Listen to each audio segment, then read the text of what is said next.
አንድ ዶክተር እንደዚህ አለ። ዶክተር ነው ስለ አንድ ሰው በአውሮፓ ስለሚገኝ ከመሞቱ በፊት ለዚህ ዶክተር ሰጠው የሚስጥር ቁጥሩን የባንክ ሂሳቡን አለው ያለውን ገንዘብ አውጣ ሕይወቴን እንድትመልስልኝ የሚስጥር ቁጥሩን ሰጠው ለዚህ ዶክተር አለው ከባንክ ውስጥ አውጣ ሁሉንም ገንዘቤን ሀብታም ነበረ ሰውየው አለው ጤንነቴን ብቻ መልስልኝ አላህ እውነት አለ በርግጥ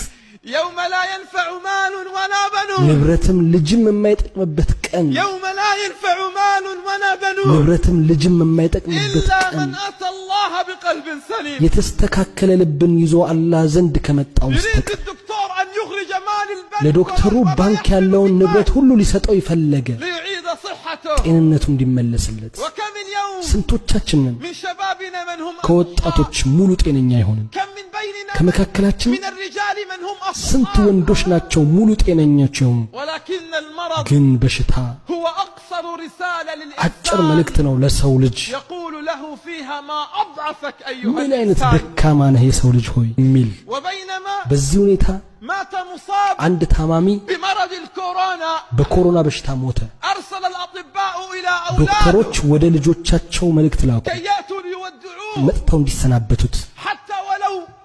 من خلف زجاج ከመስታወት ጀርባም ቢሆን انتظروا ጠበቋቸው